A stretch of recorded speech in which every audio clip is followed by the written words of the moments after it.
And I think, prior to me really getting into my childhood, I want to touch really briefly on just the night that it was that brought me to my knees, that brought me to my breaking point. But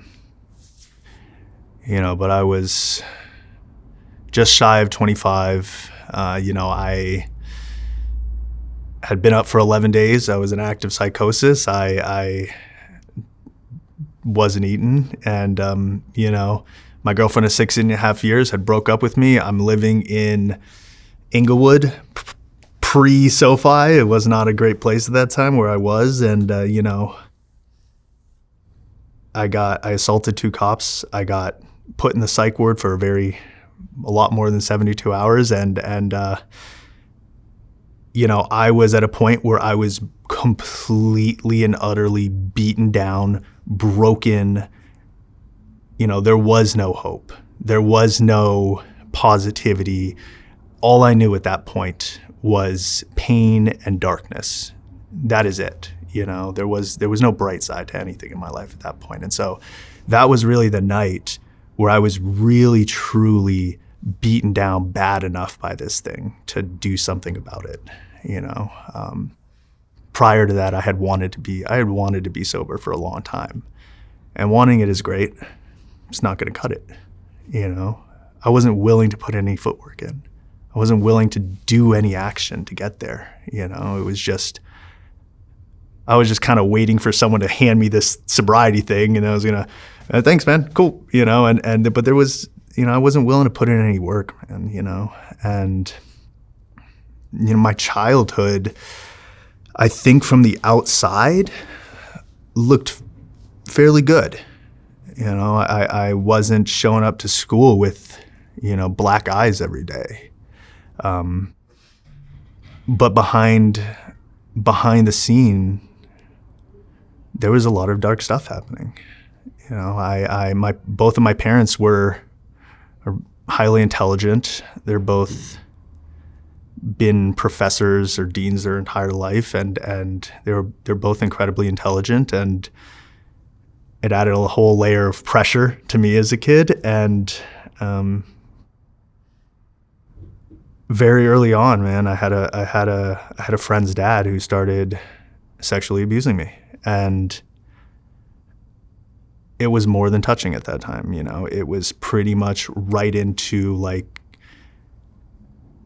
as gnarly as sexual abuse as you can imagine. And I was very young. Man, and that continued for a little while. And I was a child. I had no idea what it meant. I had no idea what was happening. I knew it wasn't right, but I think I was very athletic. I played a lot of sports when I was a kid, and I think around 7 years old, up until throughout my whole childhood, man, I was just scared kid. I was a complete loose cannon.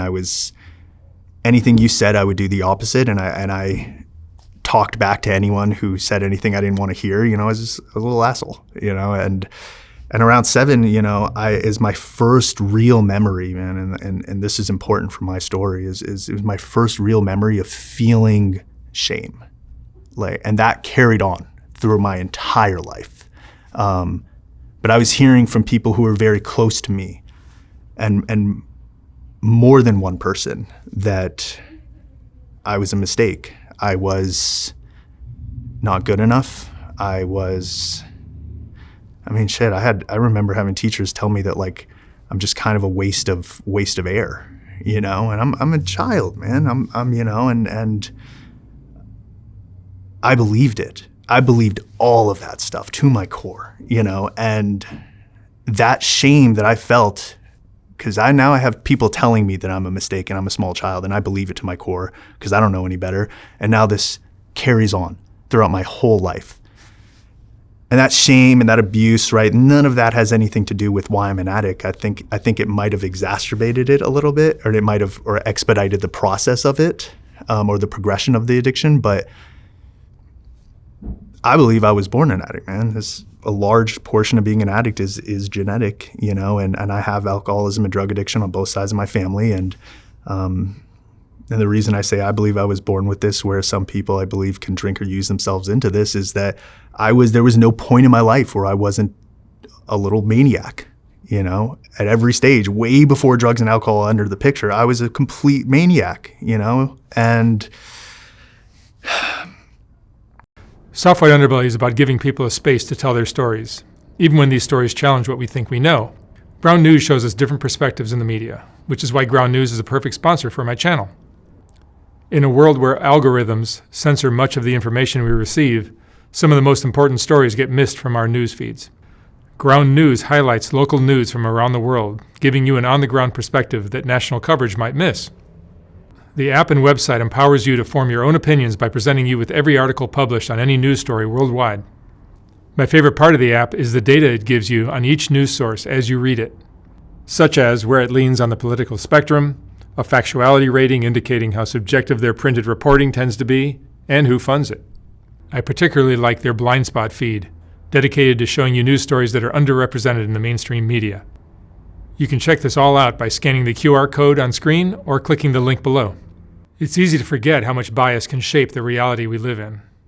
And in a world where our attention is constantly being fought over, my Vantage plan easily helps me keep up with more important stories slipping through the cracks. So I encourage you to check them out at ground.news/SWU.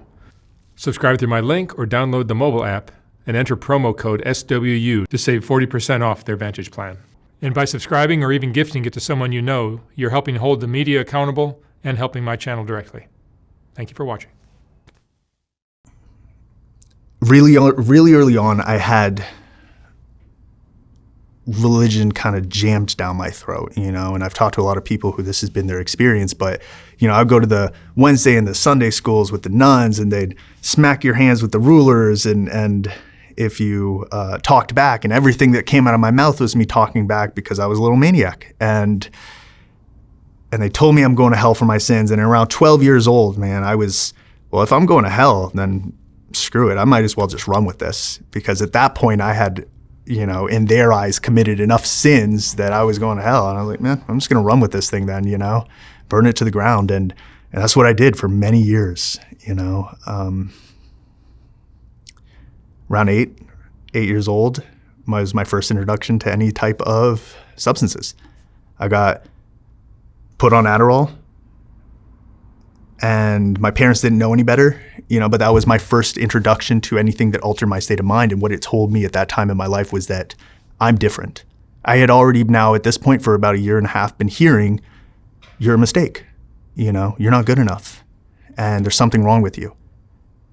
And so when I got put on this Adderall, you know, at the time what it told me is that I'm different than you. You know, you're better than me. Nobody else around me was on it, right? I'm the only person that's on this, and it told me that I'm different, and it told me that I'm not good enough, and I need it to be normal, and I need a substance in my body to be normal and to connect with you. And again, being a young child, I believed it, man, you know. And 12, first introduction to weed and alcohol, you know. Another reason I believe I was born with this thing, man, is because the first time I drank and the third time I drank, I got alcohol poisoning. You know, most kids, the first time they drink, for the most part, from my experience of hearing people explain their stories to me, is that they remember how terrible it tasted. They remember it, but they liked the feeling it gave them. You know, I have no recollection of any flavor of the vodka. I don't remember how it tasted. I don't remember how it felt going down. I remember it burned, but I remember the feeling. That's what I remember. And I drank that plastic, cheap handle of vodka until I couldn't drink it anymore, you know? And first time I smoked weed, and later found out that it had PCP in it, you know? It was with two of my buddies who were a couple years older. They'd been smoking weed. They had an understanding of what weed did to you and what it felt like. I didn't. All I knew was that this is the best feeling I've ever had in my entire life, you know? And they're freaking out and they're telling me this is not weed, there's more in this. I didn't care, man, you know? I think that alone is a huge red flag, right? That I'm a small child. I just smoked weed for the first time, found out it had hard drugs in it, and that meant nothing to me because I had felt better than I ever did in my entire life. And I think my addiction progressed pretty quickly, man. Like I 13 was the hallucinogens and the coke and the pills, and 14 was the first time I did heroin, and man, as soon as that hit, I remember, man, like when the opiates started hitting the picture, because I'm a garbage disposal. I'll do anything and everything you give me. I don't care if it's meth, crack, heroin, or bath salts. I don't care if I have to huff Sharpies. I'll do it, man. I've done it all. I've drinking hand sanitizer. It doesn't matter. As long as it's going to do something to me, I'll do it, But as soon as those opiates hit the scene, man, like, whew, I got incredibly, like, violently sick, That's very common, right? New opiates, I got really sick. I throw up. This is terrible. I don't know why anyone does this. But that feeling, man, that feeling that I got from that was a million times better than throwing up all night and feeling like crap, It was good enough that I did it the next day. I said, I'm never going to do this again. And I did it the next day and the day after that. And I continued on doing that for 11 years pretty much, And by the age of 15, it was very apparent to everyone in my life that I had a drug and alcohol problem, At that point, it wasn't apparent to me that I had an alcohol problem. It was apparent I had a drug problem. But it was apparent enough that my family had decided to send me to my first rehab. I went to, and along in the meantime, prior to this, during the progression of those first years of my addiction, I had also racked up a laundry list of felonies, for breaking and entering and a whole plethora of charges along with that. I went to my first rehab when I was 15 years old, and I went in really having no clue about drugs. I didn't know anything. I just did what my friends, because I wanted to fit in, I felt apart from my whole life. And the kids I was doing these drugs with were older than me, and they were cool to me, and I just wanted to be a part of whatever it is that they're doing. I wanted to fit in because I didn't fit in with the kids my age, man. And so I'm doing whatever they're doing, but I didn't have any knowledge about drugs. I didn't know what the hell I was getting myself into. And man, I went in there having very little knowledge of drugs and alcohol, and I came out with just infinitely more knowledge on, like, oh, this is how you step on, this is how you re-rock the coke, and how you step on it, and this is how you cook crack. And it's like, all of these things, man, that like a small child should just have no clue no clue about, and I think over the course of, 15 really through 18 years old, it was a cycle of all boys military-ish type of school. It was different high schools. It was rehab after rehab. It was wilderness program. It was, you name it, right? Like, and that was pretty much just the cycle that I went through, and I was just there, and it was a detour, and it was a pit stop, and it was inconvenient to me, but it didn't mean anything. And that was kind of the cycle for the next couple of years. And around 17, 18 years old, man, friends started dropping off like flies. They started dying left and right, and I think I've known one person that's died from a car crash. Everyone else has been overdoses, man, and who I grew up with, or I knew growing up. And so I came to the conclusion, right, that like, Boston seems to be the problem.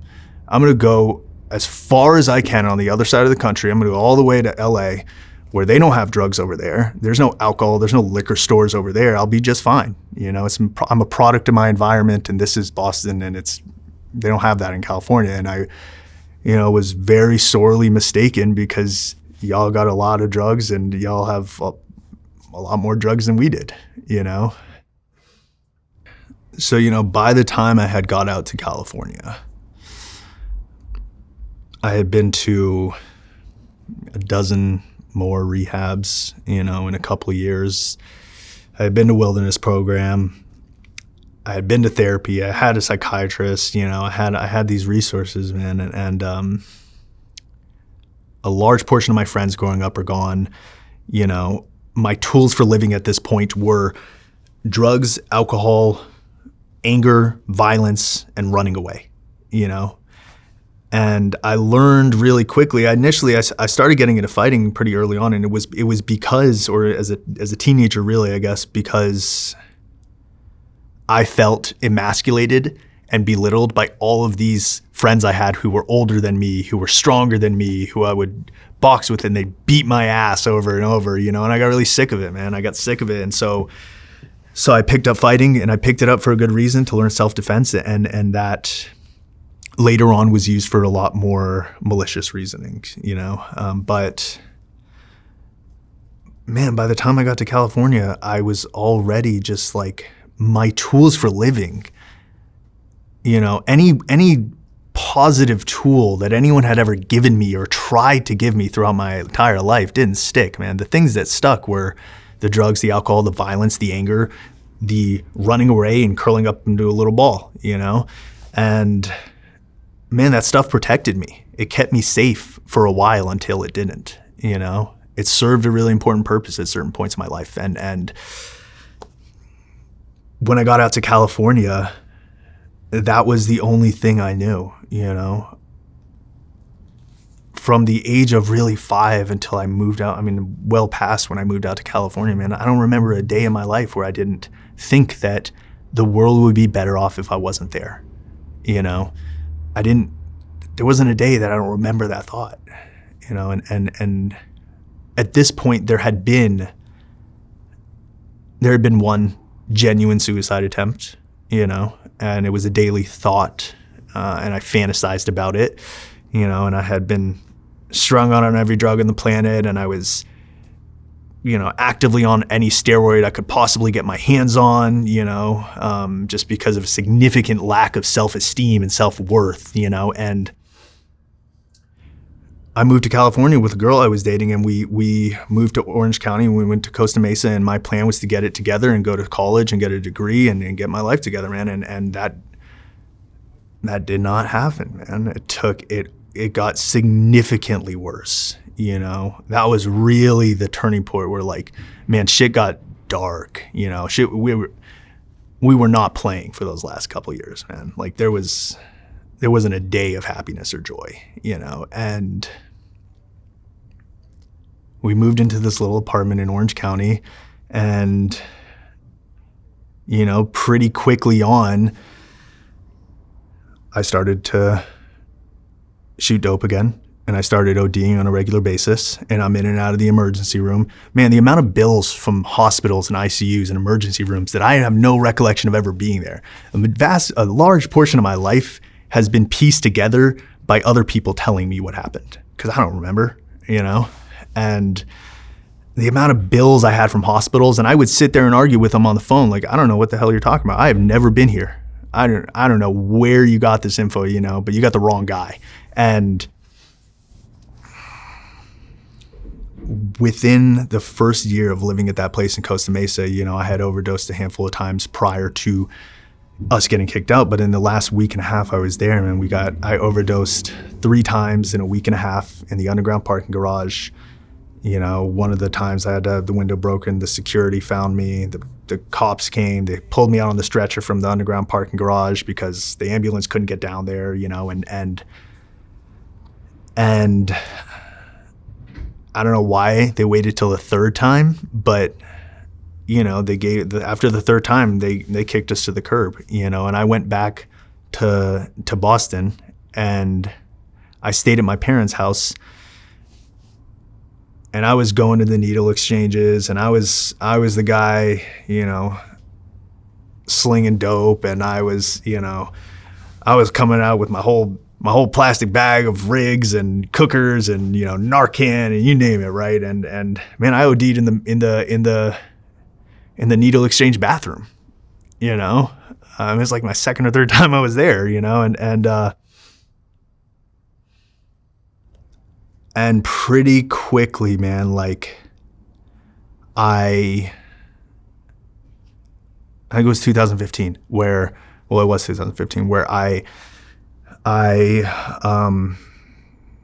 was a day that I was really sick, man. I was really sick, you know, and at this point I had pawned everything. I had stolen everything I could from everyone else I knew and had sold everything I had.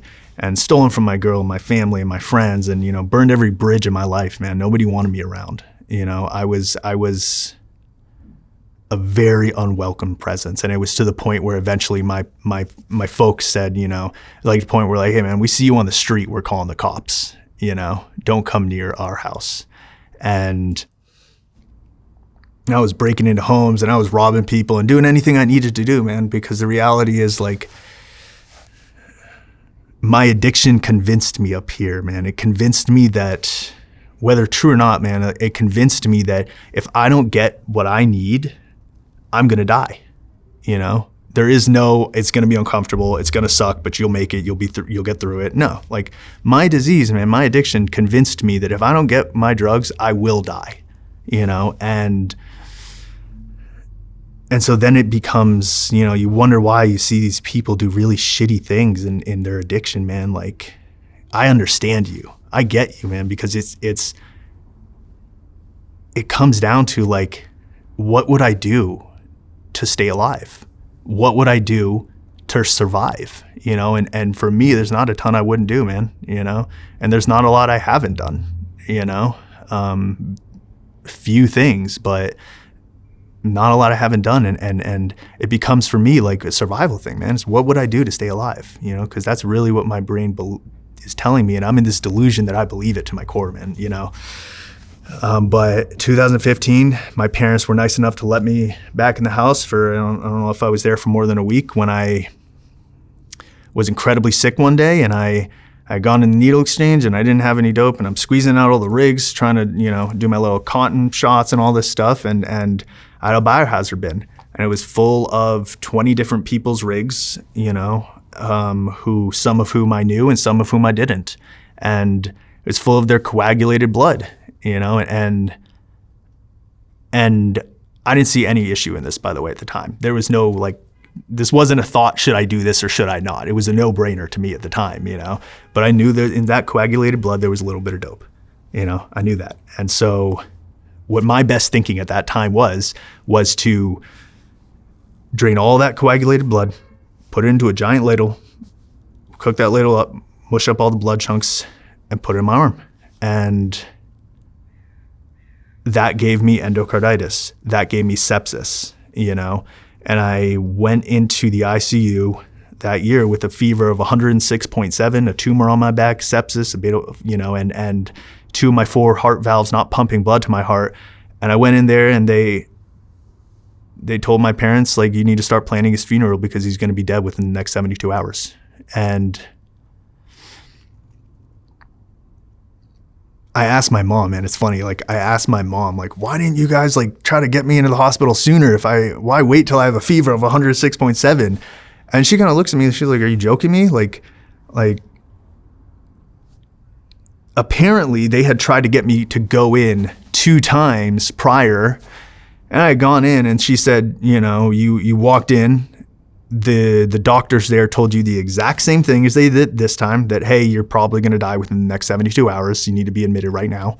And she told me the first 2 times, man, I just laughed at them. I laughed in their face and I walked home, you know. And to me at that time, it was like, man, you don't seem to understand my life. You don't seem to get it, man. Telling me I'm going to die is like, you know, that's a daily occurrence for me, man. You know, the way I was using, man, that was a daily occurrence where I was, might not wake up, you know. And truth be told, man, 90% of the time I was hoping I didn't wake up, you know. I had 2 suicide attempts throughout my addiction, like genuine suicide attempts. But every other day it was kind of just, it was like a half-assed suicide attempt where I was like, you know, I know this is far too much, but you know, maybe I'll wake up, maybe I won't. I'm cool with either one, you know. And that's just the way I used, man. I used not to be on this planet anymore. You know, the world was way too scary, man. It was way too bright. There was too much going on, man. And the idea of having to connect with you and having responsibility and have to grow up and learn new tools that I didn't know was way too scary, man. And I just had to numb that shit out as best as I could, you know. After that, I went back to California and I spent my share of nights sleeping on the streets or sleeping in park benches, sleeping at friends' houses the ones I hadn't burned those bridges yet, you know, which I ended up burning every single one, but I found a new friend and I have him convince him to let me stay at their place for a little bit. And yeah, man, I'm just sleeping wherever I have a spot to sleep, whether that is, I remember a couple nights sleeping out and it's snowing, man. I was in Boston, and I at this time when this was happening, and I remember sleeping outside of those heated grates outside the big in the finance districts with these giant tall skyscrapers. They got these little heated grates outside, and it's snowing everywhere else, man. And I'm waking up and I got frostbite on my toe, and I don't know what the hell happened, and there was never a consequence in my life that meant anything to me, At this point, What drugs are you doing? Everything, man. I mean, everything. But my drugs of choice were heroin. I liked my combination of heroin, Xanax, and weed, because those three, and I had a little alcohol, but I wanted my combination to bring me as down as humanly possible. There was nothing that did that for me more than a nice fat shot of heroin, a handful of Xanax bars, a nice blunt of indica weed, and a little pint or something. That really just perfect. I'm not in existence anymore, and that's what I wanted, man. I did the uppers. I did plenty of uppers, man. I did the hallucinogens. I did everything under the sun. But what started happening was I would do the uppers, and they wouldn't help, man. It wouldn't fix anything. It stopped working to numb any type of feelings out, any type of shame, man. And and eventually, like I had so much abuse over the years done to me, and I had that I hadn't taken a look at, man. And I had done so many horrible things to so many people I cared about and to people I didn't know, violence being the biggest one that took me a lot to work through, the shame of that, man, was tough to work through, and I think anyone who has a history of significant violence can understand that, it was a lot easier for me to work through the shame of what people had done to me, especially as a child, versus the shame of what I had done to others. That was really the tough one for me. And we had to do some meth and some coke, and now I got a problem because now I'm awake and I feel like shit and I hate myself and I can't look at myself in the mirror and I'm full of shame, but I'm awake, And so the truth of the matter is, no matter what it was, if it gets me out of how I feel right now, I want it, and I want all of it, and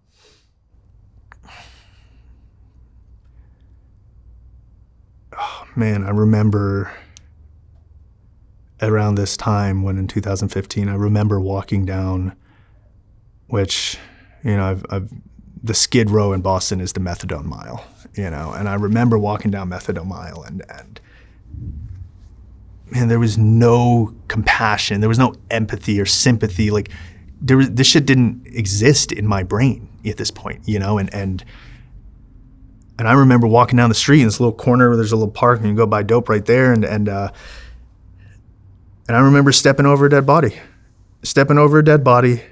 and then maybe not even 10 feet away, copping my dope. It meant nothing to me, and the crazy thing is it meant nothing to anyone else there. This dude was clearly not alive, but man, everything in my life, any type of values, morals, ethics, any type of positive or good thing in my life was shot. It was gone, man. There was nothing but darkness. There was nothing but pain, suffering, misery. That's the only thing I knew at that point in my life.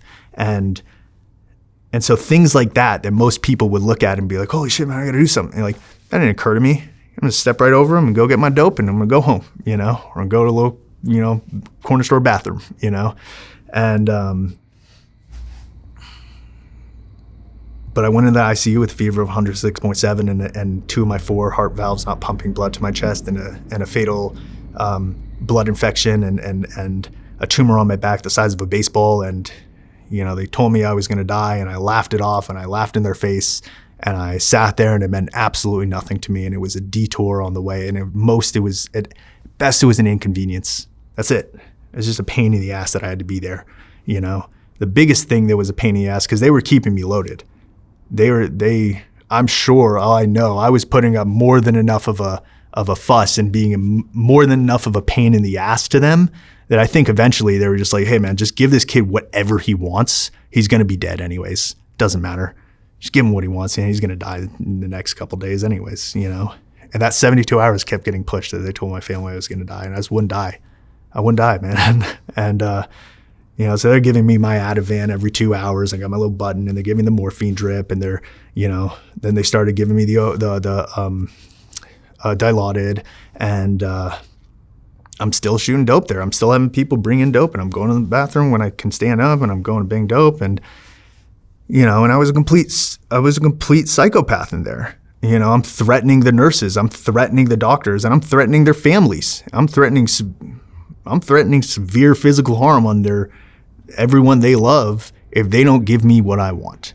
You know, and it wasn't a moral debate. I didn't have to think hard about it. I'll say anything and do anything I need to get what I want, man. You know, but I remember. My family, was really hard for them to come see me, you know. They didn't want to come see me like that. You know, my brother, I got one brother, and I don't think I was there for 2 months, two and a half months roughly, and I think he came for one time for like a minute or two, and he dipped out, you know. I think my dad came twice, you know, in like that couple months, but nobody wanted to see me like that. You know, even on my deathbed, I was an asshole. Even on my deathbed, I was a complete maniac, you know. And I remember they didn't let me smoke cigarettes, man, and they gave me the nicotine patches, and I would rip the tubes out of my arm, and I would run down the hall to try to, before they caught me, to go try to smoke half of or just a couple drags of a cigarette, and they found me every time, and it wasn't hard because there was a little trail of blood just going down the hallway that led right to me from the IVs being ripped out, and I thought I was slick, and they'd say, "Come on, pal, we're gonna go back upstairs." I'm like, all right, you know. And that was almost a daily occurrence where I'm ripping them out and trying to go smoke a cigarette. And but when I got out of there, man, you know, I continued doing the exact same shit that I was doing. There was no change, you know. I've had people say like, man, wasn't there the wake-up call to you? I'm like, no, it meant nothing, you know. And I kept doing what I was doing, man. I kept hurting people. I kept inflicting violence upon people. I kept robbing people. I kept, you know, slinging drugs when I could, you know. I kept doing the shit that I needed to do to stay loaded, you know, and so now I go back out to California. I go to Inglewood, staying there with the girl that we got kicked out of the last place. We move in, the neighbor, or before we move in, when we go see the place, the neighbor comes out and sees us, and she's like, hey, just so you know, somebody just got murdered right next door to you over a drug deal last week. And man, I moved in that day. You know, I was all in, man. I said, I didn't hear anything about a murder, man. I heard, so there's drugs next door is what you're telling me. Perfect. I'm in. This is exactly what I want. You know, and man, the amount of, I don't think it's possible to go throughout this world that we live in without experiencing trauma, right? And some of that is trauma that's inflicted upon us, and this is just my take on it. Some of it is self-created trauma, you know, but man, the amount of like incredibly dangerous situations that addicts that I put myself into, you know, because I loved, man, all I wanted to do was go hang out at the crack dens and the trap houses and the hooker motels, man. That was my favorite spots on the planet. You know, I wanted to go be down on Skid Row. You know, that was where I felt I truly belonged.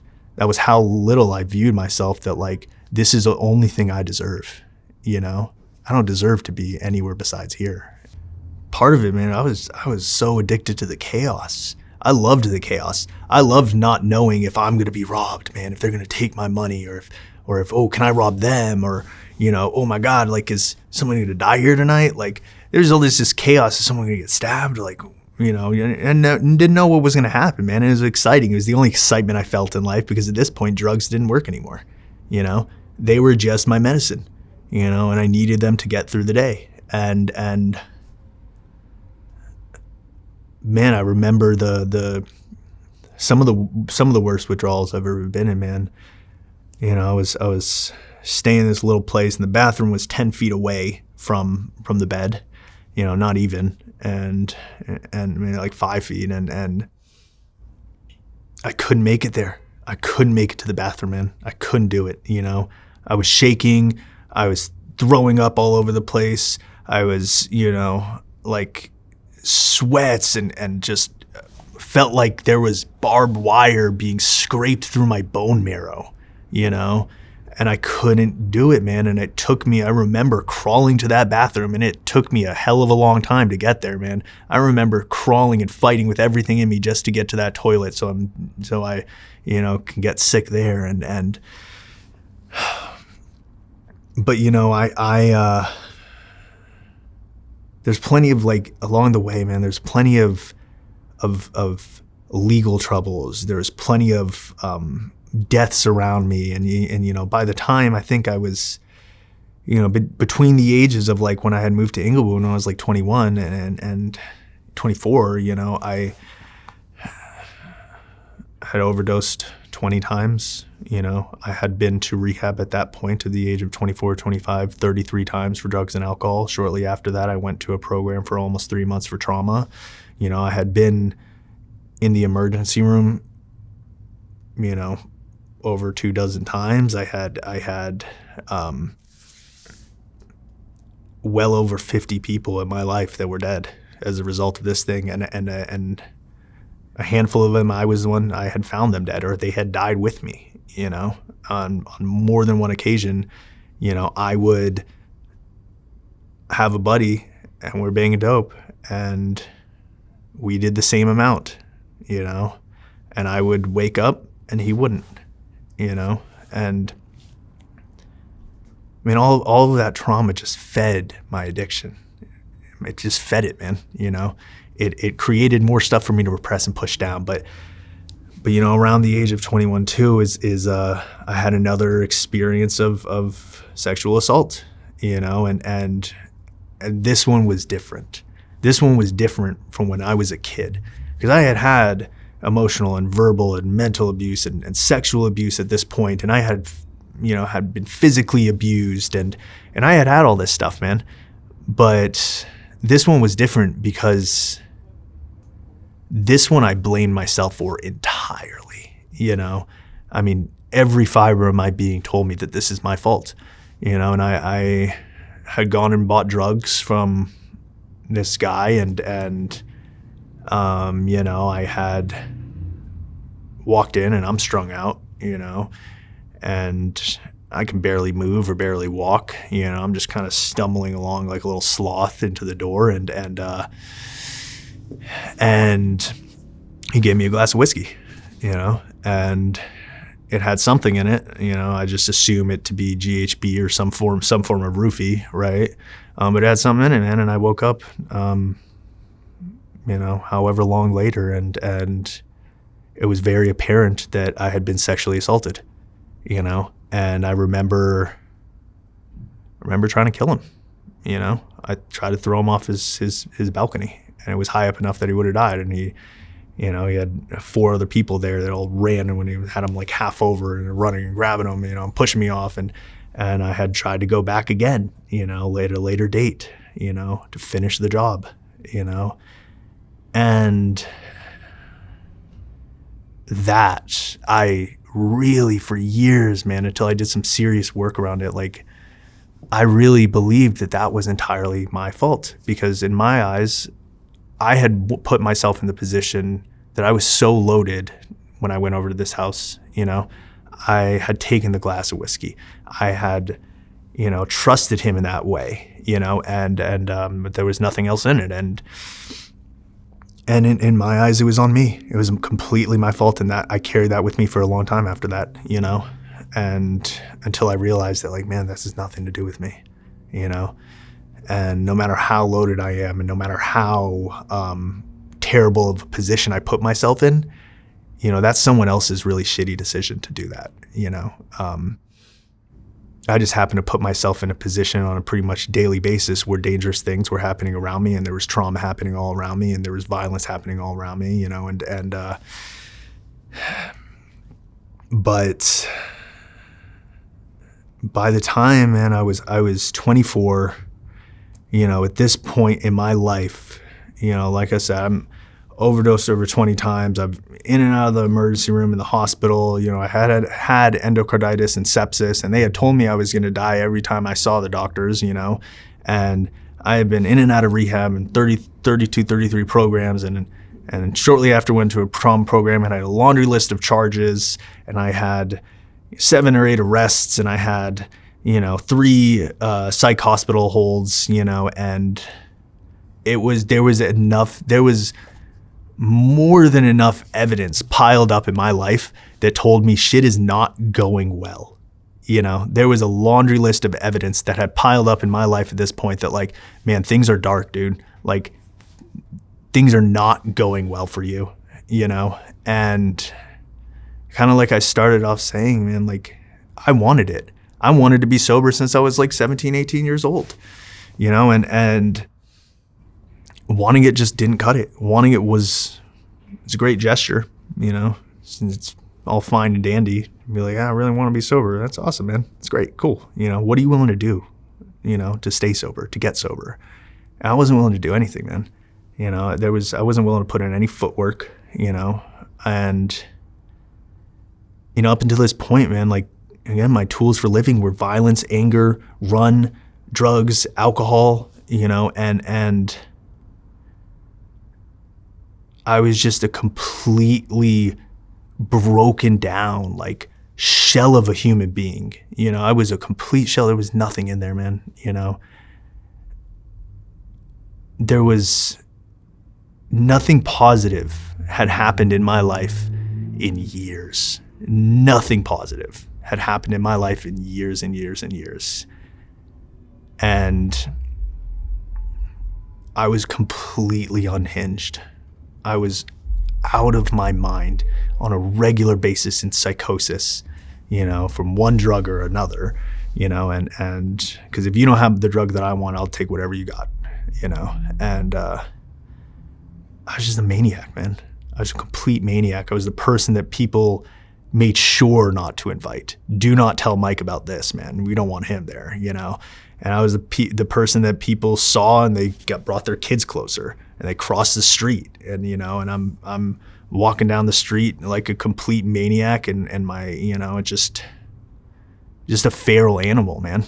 Just a feral animal walking around trying to navigate life, and I had no clue how to do it, and I was terrified of the world, but I would never admit that to you. I'll never tell you I'm terrified, because I had built up at this point this hypermasculine facade and this bullshit persona that, like, I'm this tough guy and, like, I'm not scared of anything. Man, the truth of the matter is I was scared of anything and everyone. I was scared of everything, man. I was terrified of the world, And if I just yell loudly enough at you, or I hit you, or I get angry enough, like, you're not going to be able to tell that I'm just petrified of everything in the world, And it all worked until it didn't. Man, the self-loathing, the negative beliefs and the negative self-talk and the shame and the guilt and the lack of self-love and self-esteem and self-worth, man, were so rampant in my life that if you had asked me, I could talk for days on what a terrible person I was. But man, you try to get me to say one thing good about myself, I couldn't do it, So I'll say maybe come back in a month and we'll see what we got then, but I doubt anything's gonna come up, I couldn't do it. I couldn't tell you one positive thing about myself, and I couldn't look in the mirror at myself, and I hated who I saw, and I would smash my head into the mirrors, and I would punch the mirrors, and I would spit in the mirror, and I hated myself, man. With every fiber of my being, man, I hated who I had become, I'm getting chills right now just thinking, like, talking about it, because it's powerful, man. It's God, it's such a miserable way to go about life, man. And I hope and pray that, man, like, people don't have to go through shit like that. People don't have to have the same experiences I did. And I'm by no means am I the worst drug addict on the planet, but you don't need the consequences. You don't have to go through that shit. You can get it before, And I hope that people don't have to go through those consequences, man,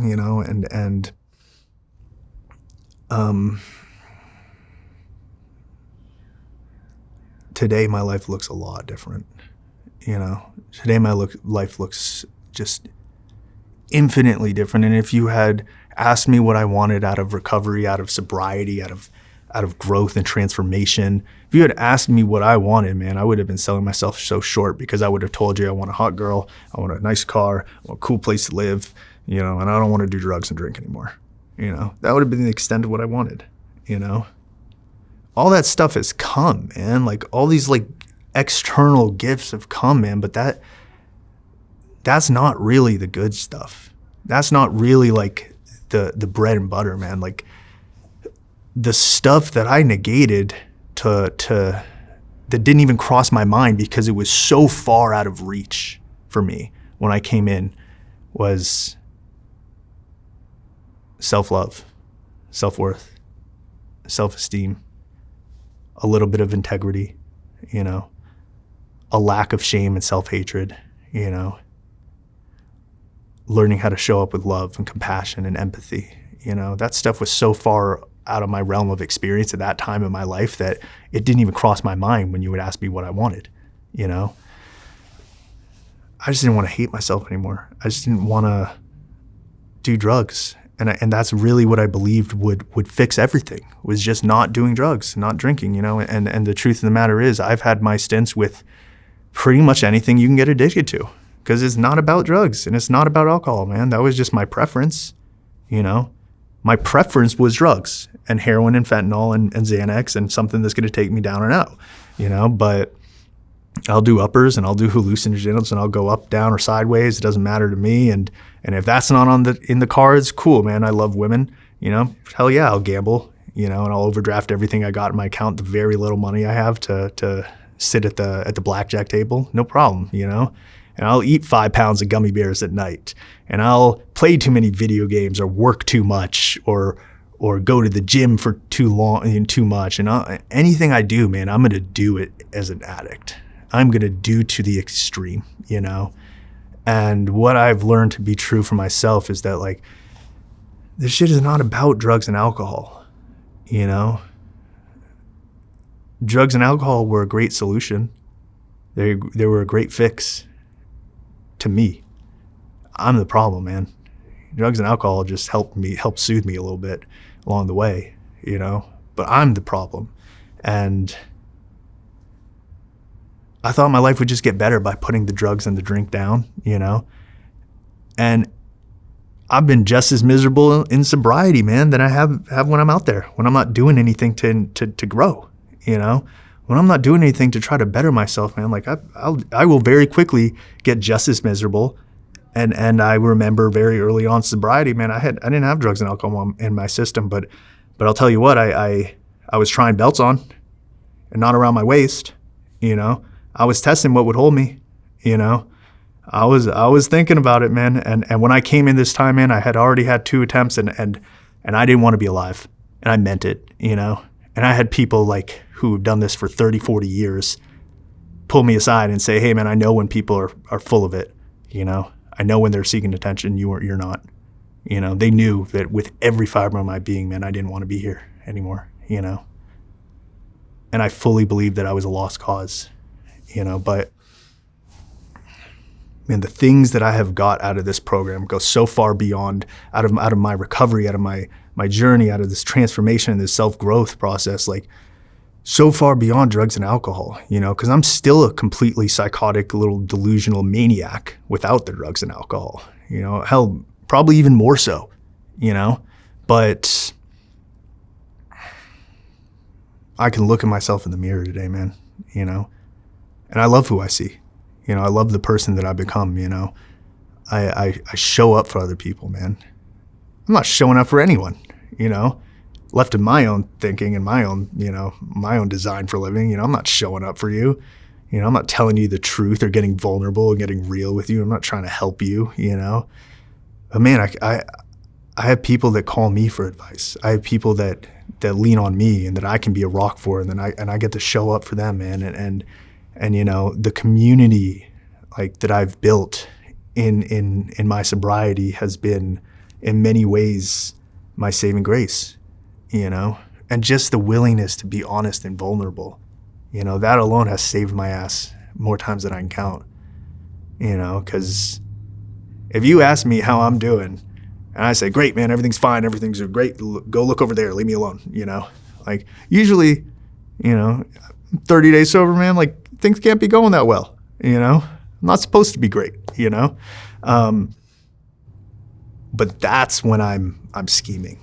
That's when I'm thinking about how do I get what I want, you know? How do I get out of here without you seeing me, you know?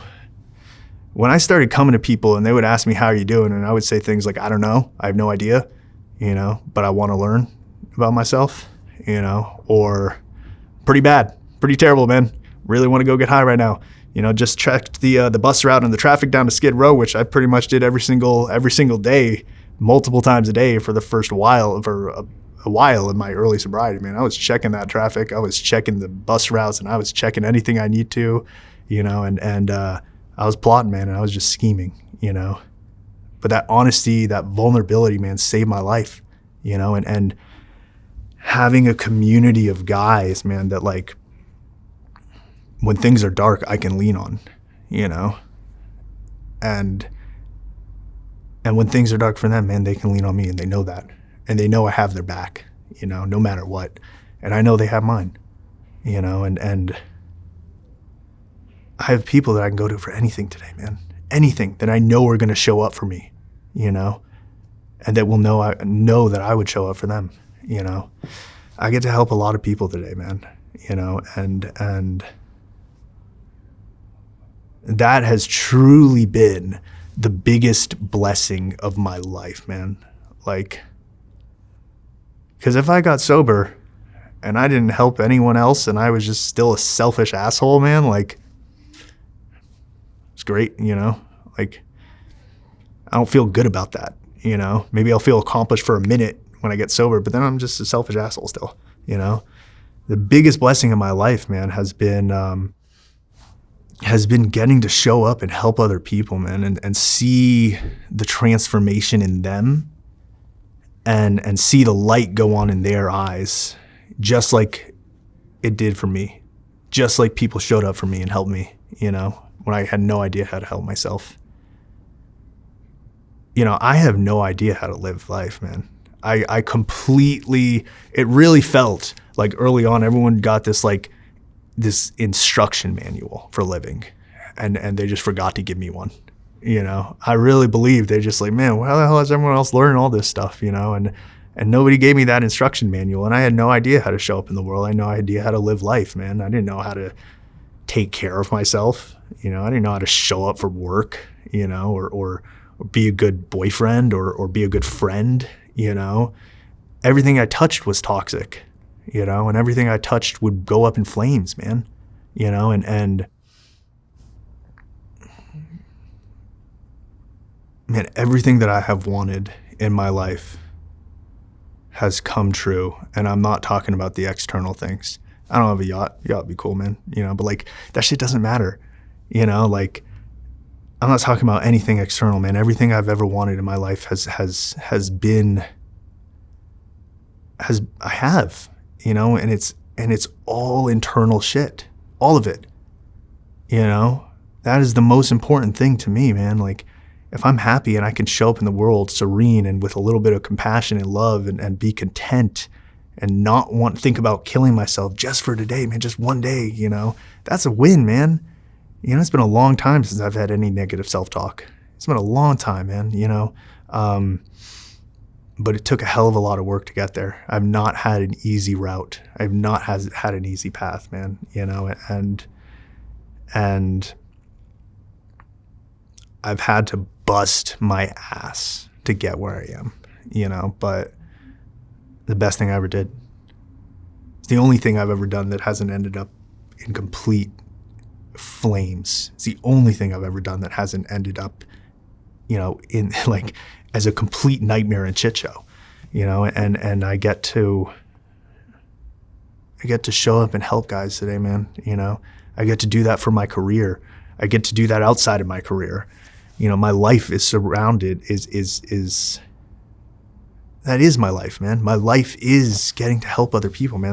That's the only thing I've ever had passion or purpose about. I've never found purpose, you know. Guys like me don't get to have the things I have today internally. You know, we don't get to have the self-love, man. We don't get to have the self-worth, you know. Because I'm just a hope to die junkie that you see on the street and that you pull your kids in closer because you don't want them anywhere near me, you know. That's me when I'm out there, man. I'm just a hope to die junkie, you know, who is creating wreckage and destroying anything and everything that I come into contact with, you know.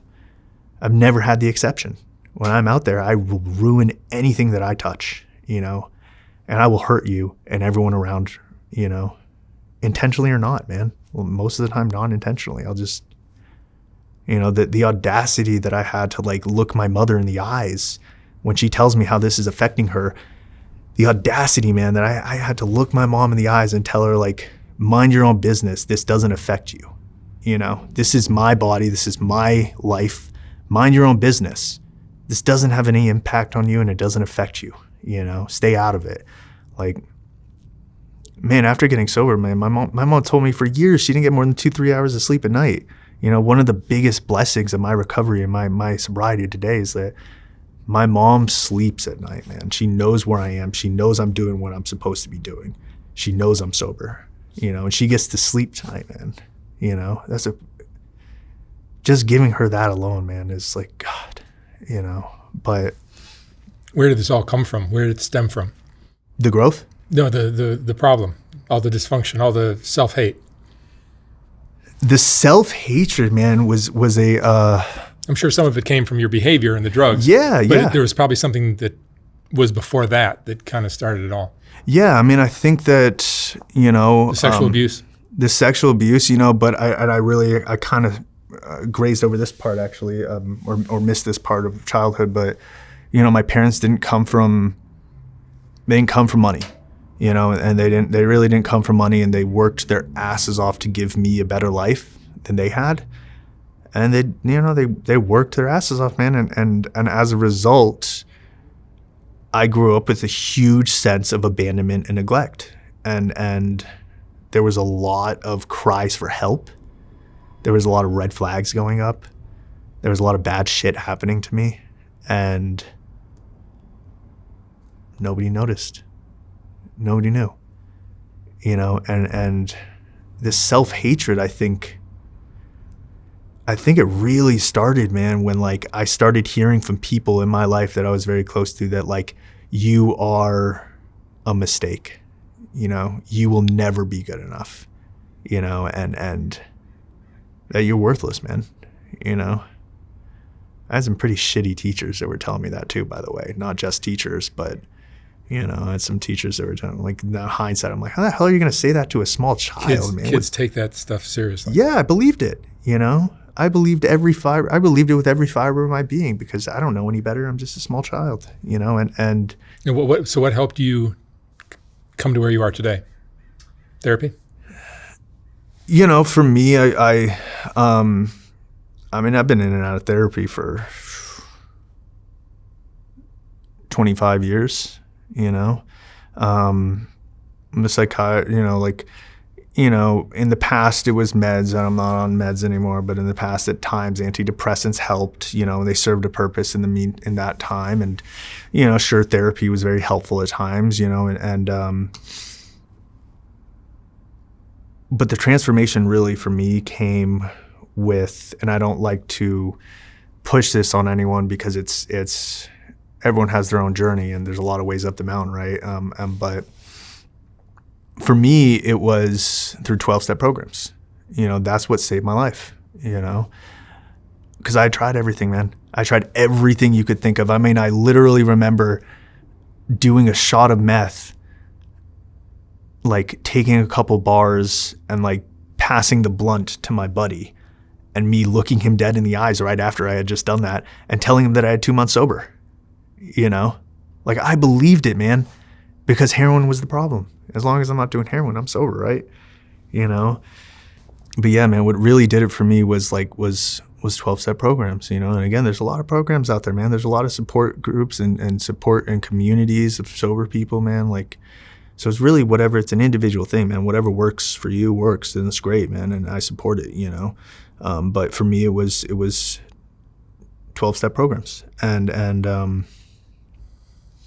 I tried everything under the sun, man. I had tried the different cocktails of drugs. I had tried doing other drugs to stay off of the heroin and the fentanyl, man. I tried to, because I had been doing fentanyl far before it became popular, far before it was being, put into other drugs and now you can't really get heroin, man. It's very difficult to get dope nowadays compared to fentanyl. That's easy to get, man, but I've been doing that for years prior, and there was nothing that worked, man. There was nothing. There was no cocktail of drugs. There was no white knuckling or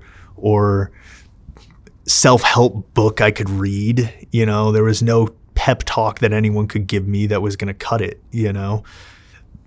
And when I came into 12-step programs initially, man, I did everything in my power to separate myself from you guys. I did everything I could possibly do to tell myself that, well, that's great that this works for you guys.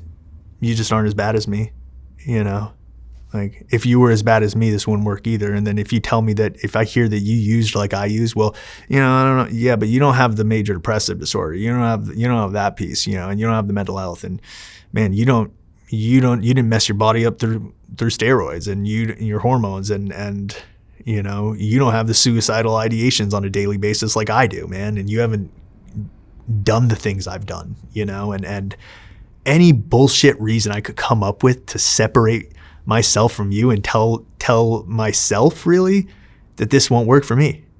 It ain't going to work for me, and at a point I had been beaten down so badly, I was out on Skid Row, saying a little red tent on and off and right across the corner store and half a block up. And man, I was beaten. The funny thing is too, is that sleeping out on the streets and the overdoses and the abscesses and the hospital, all that stuff is yeah, that stuff sucks and it's not fun, but I know a lot of people who are out there, man, who are homeless or whatever it may be. And they're not at the breaking point yet, and it's sad and it sucks, man. And their lives are really dark, man, but they're not at the point yet where I don't know what it is. I can't answer definitively because it's different for everybody. What gets you beaten down enough to want to take some action to change? That's what it is, man. It's action. Like I said, I wanted to be sober long before I got sober, man, but I didn't do anything, man. I was expecting someone to just hand me the key, and be like, sweet, man, thanks, I'm out, but yeah, man, I had my first introduction to AA when I was 15 years old, man. And for years I was banging dope in the bathrooms of meetings. I'm going to meetings around LA, like Ohio Street and the Marina Center and Log Cabin and all these really, old school places, man. I'm just getting loaded in the bathroom, and of course I would try to share. I never wanted to share when I was sober because I was terrified, but I felt real bold when I was loaded. And so I would try to share when I was really, really high, and they're take one look at me and be like, oh, don't call him that guy. Don't, whatever you do, but yeah, it was the action piece, man. Something internally had broken, and that's really where I find the shifts in people that I've talked to and for myself is it's not the external consequences, man. That shit never did anything for me. It never meant anything, but the internal consequences of, man, I hope I don't wake up. Man, I'm going to kill myself if this keeps going. And I had tried, and wishing with every fiber of my being that I'm not here anymore. And a good day to me was being unconscious. That was the best case scenario for a day in my addiction, was I was unconscious all day, I think that internal breaking point, man, is like really where I see the shifts. You know, talk about like rock bottoms a lot in recovery, man. I'm like, rock bottom is not a physical place, man. It's not an external place. It's when it gets so dark internally and I'm so beaten down from this thing, man, and I was beaten to a pulp by this disease and this addiction way more times than I can count, you know, on almost a daily basis for years, man. But like when it gets that dark and it gets dark enough internally that you're willing to do anything, you know, that's where the growth starts, man. That's where the change starts, is like when someone calls you for help and they're like, I don't care, man, I'll do anything. Tell me to stand on my head all day. If it's going to keep me sober, I'll do it, man. You know, that's where the growth is, man. That's where that journey of healing and that transformation and that self-growth and development, that's where it starts, man. You know, when I'm at a point where I'm willing to take any action you tell me to do, if it's going to help me, if it's going to keep me sober and potentially change my life, man, because I couldn't figure it out on my own. And I'll tell you what, there's a lot smarter men than I in any support group, you know, they can't figure it out either, you know.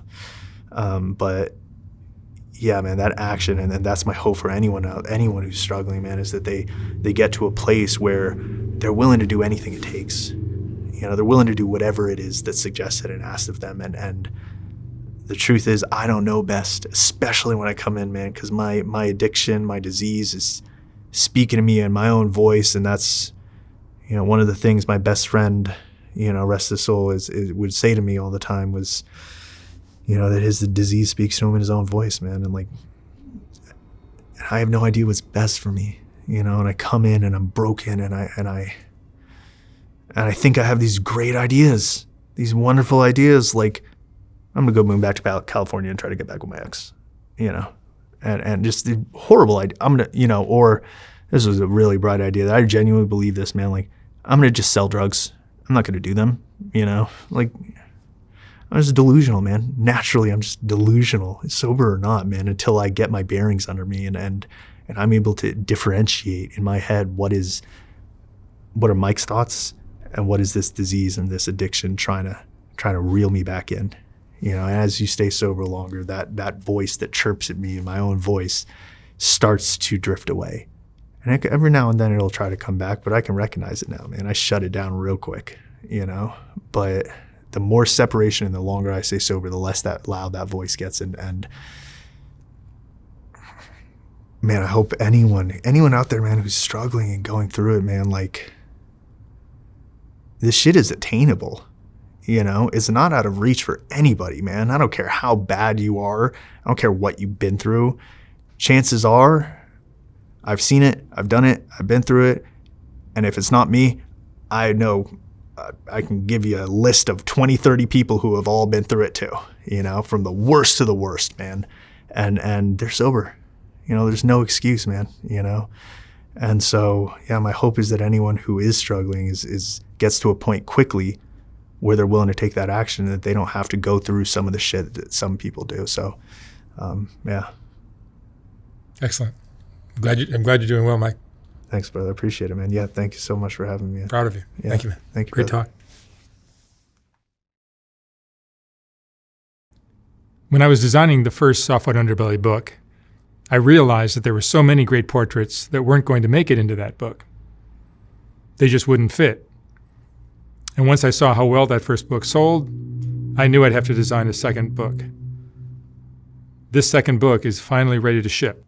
Like the first one, this book has a collection of some of the best portraits from Soft White Underbelly, accompanied by a quote from that person's interview. This book features another group of Rebecca portraits, as well as a collection of color images of the Whitaker family, and plenty of others. You can order yours for $125 or $150 for a signed copy at softwhiteunderbelly.org. Again, like the first book, once this book is sold out, I will not be printing more of them. The portraits are what Soft White Underbelly is all about, and these two books contain the best of all that work. Thank you for watching.